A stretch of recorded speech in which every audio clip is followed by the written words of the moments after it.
weekend together from Charlie Hall's hometown, Birmingham. My dad was a big Laurel and Hardy fan. So growing up, he introduced us to Laurel and Hardy. And then when John was put an advert out because he wanted to set up a tent in Birmingham, my dad was one of the people who answered the advert and said, yeah, I'll set up a tent with you.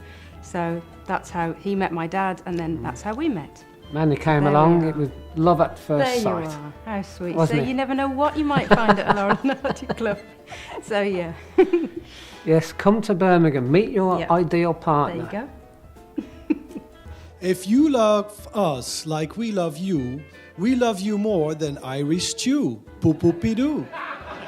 For me, it started when I was a kid. I was born in the Netherlands in a village which hosts one of the biggest family parks in Europe. And there they showed Laurel and Hardy, the two-reelers, in a small theater on the premises. With my season ticket, I could go whenever I wanted. That was brilliant. They think I'm crazy. My girlfriend, who's in Amsterdam right now, think I'm crazy going to Dublin, paying a lot of money, wearing crazy hats and staying 3 days with 80% guys. I invited her to come, but she says no. She still loves me, but she thinks I'm crazy. It's nice to be a little bit nuts. In Germany, where we come from, there is a season in the year where you can be nuts, and it's in order to be nuts. It's Carnival. So you're supposed to be nuts then. So in our region, it's normal to be a little bit crazy, but we don't only do it on Carnival time, but each time. As you see, I have a disability. I have a white stick. So I know most of the sound ones off by heart, so I can just sit at the back and I can just laugh at the right bits. But I never watch the silent ones at all because I can't see them properly. I mean, I know what's going on because my sight was a bit better when I was a bit younger. So I've seen quite a lot of the talking ones, and you just know what's going to happen. You know that when Ollie's going to fall, or when Stan's going to do something, or when the boys are going to do something, or when Finn comes in and goes, oh, because the boys have done something silly or whatever. But you just, because you've seen the films over and over again, or I've heard the films over and over again, you know when certain things are going to happen. And in your favourite films, you know it even better. Yeah, I think you're keeping an eye. No, I'm actually keeping an eye on you, Dad. I think, you know. Is that what it is? Yeah, I think I'm keeping an eye on you actually. Yeah, he does misbehave, so I have to keep an eye on him. You got to watch all the women with me, all the girls. I mean, terrible. Wherever you see a crowd of young girls, you'll find me in the middle of them. No, it's only for a laugh. I really enjoy myself. It happened today in the pub, didn't it? Yeah, today, it did, yeah. There were some young girls. There were no seats. There was only one empty. And where was it? Right in where they must have been about 8 girls. I plonked myself there, chatted to them. They come from Birmingham. And a little chat, exchange hats, had photos with them with their hats on. They were brilliant. And they all wanted to know what the hats were for. And people were marvelled at it, you know, that we hold such a thing like a convention. They think that all you do in a convention is play old films and things like that, which is entirely wrong. You come and enjoy yourself and do the things like Stan and Ollie want you to do, really like, you know what I mean? We originally, our group originally started with we were a group of medics in the Army. And as we were getting ready to muster out in the last months, we used to, Steve and I were sergeants, and we used to gather the troops in the room for watching movies on latrine cleaning under battle conditions, Mother Russia, other films that we had seen hundreds of times before. And so what we would do is we'd pull them in and pull the shades down, lock the doors, and slip on a Laurel and Hardy movie. And that was our own recruiting program for the Sons of the Desert. I'm a local Labour councillor, just been re-elected in May, former mayor, and this year I'm deputy mayor. So long story as to why you go from mayor to deputy 4 years later. I'll bore you with that off camera. I don't hide my hobbies. Most of my political colleagues know that I'm a Laurel and Hardy fan. Some of my close political colleagues know that I've come here this weekend. But it's something, for me, it's something different. And I've been a Laurel and Hardy fan since I was a little boy. And indeed, he appeared on stage with Laurel and Hardy in 1953 in Dublin's Olympia Theatre.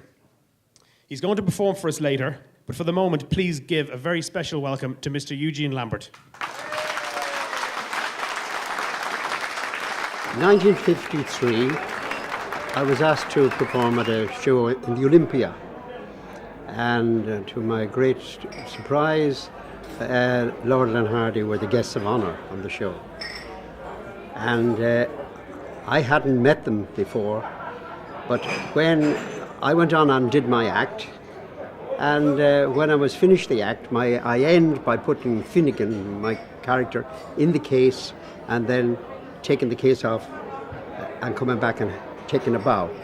And when I went off with the case, I bent down and my head bumped into Hardy's belly. I got such a shock to see him. He had been watching my act from the side of the stage. So when I was finished, took my bow, I went back out and I apologized to him for bumping into him. And he says, not at all, that he enjoyed my act. And he said, I wish I had a solo act like that. I'm Finnegan. All right, we know that. Well, just in case they don't know which is the dummy. No. Anybody else at home? There was me granny. Your grandmother. Me granny. She's 96. And she never uses glasses, never. No, she drinks out of the bottle. No. Secondly, a lady who is very well known to most of you already.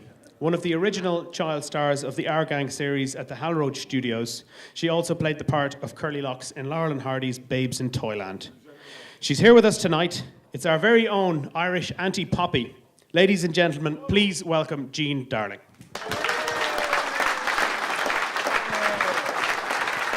The last time we saw Jean was in Augusta, Georgia, last year. Was she in Augusta? Yes, she was. Okay. Yeah. You begin to lose track with all these conventions over there. You lose track. Yeah. Of course, I don't remember what I had for breakfast time. I was dressed as a gorilla. I suppose if I brought the gorilla suit, she'd remember me. And she worked with them when she was a little kid, and she can really tell what they were, off screen and on screen. It was fascinating. One film I made with Laurel and Hardy was Babes in Toyland. I was Curly Locks, but I knew them because our stage was just across from their stage, and I used to go over and watch. I liked to watch them because they were they were wonderful. They were masters of comedy, and they've taught me so much just watching them. Dan taught me to skip stones on the little lake. He taught me to chew balsa wood. He bought me ice cream cones, and he had a thing for my mother. And he used to he took us to the beach, and he took us to the circus, and he taught me to swim at Bimini Baths. Oh, yeah. And then Mama dumped him.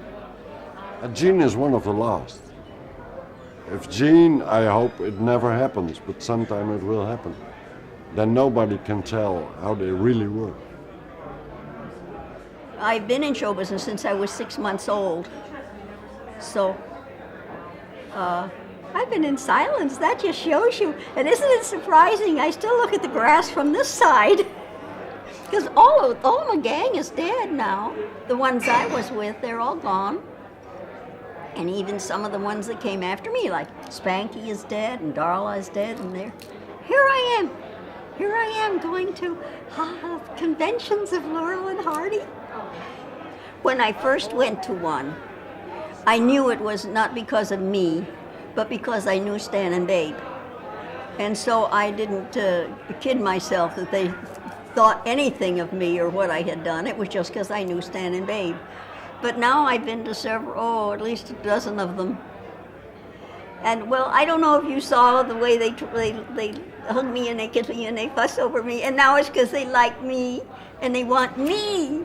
And that makes me very happy. And I love going to them. Well, a lot of the things they didn't really script. No. Because they would have an idea, and it was like, particularly when they were still in silent movies, they would have an idea, and they'd be talking about it while they were filming. Because I watched it, and while they were filming, they were saying, "Well, what do we do next?" And it didn't matter because if you saw the lips moving, Beanie Walker could write anything that their lips were doing. When you meet people like Gene for the first time, you're in awe, listening to whatever you can hear, and then this develops into a personal friendship as well, because you meet them more often. And as I just met her again, she asked if I could go and meet her, because she knows that in 1.5 months from now I will have my 40th birthday. So she just gave me a nice present that I'm not supposed to open until this day, and that's another reflection of the friendships that you have with this community that meets now for a couple of days. That a movie star like Jean Darling has remembered that soon it's going to be my birthday. She comes here today, has this surprise for me, and yeah, that touches me. It's my passion. This is the inscribed picture that she gives in addition, but then this is with a serious warning that I'm not supposed to open this before the 12th of October. And she made sure that it's sealed as well. So promise that I won't open it before. Thank you, Jean. Come and meet me there in Dublin on a sunny summer's morning. Thank you very much. What about that? Mr. Eugene Lambert, ladies and gentlemen.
Sign it? Yes, sir.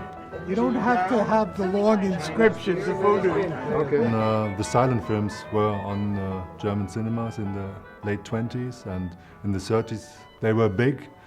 But then came a black time in Düsseldorf, in Germany. They were verboten, like all the other films not produced from the UFA, from the German market. Yeah.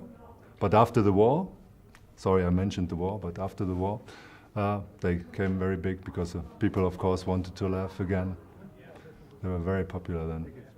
In the early 30s, when there was the German MGM behind them, they were called Laurel and Hardy. But rumors spread because in Berlin the people like to have nicknames for everything. I think they started calling them Dick and Doof. That means fat and stupid.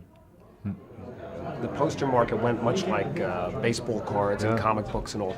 And unfortunately what happened is a lot of people got into it and they traded it as a commodity rather than something they love. Because I know I used to go to a lot of poster shows and it was great because you deal with people who love the artwork, who love the movies. Yeah. But now it doesn't matter. It's just, you might as well be trading blank pieces of paper. It doesn't matter to them. The love is gone. So that's what's nice to come to a convention like this, because you get these people who have that same bond, that same love of the posters. Finn, now that's a great picture. Oh, see, I've never seen that one before either. I've seen it, but I don't remember what. Is that in the movie? I don't think so. I don't think so. I do actually own a magazine called TV Guide, owned by Stan Laurel. And that was actually donated by Lois Laurel to the Sons of the Desert, which I actually bought. I've assembled about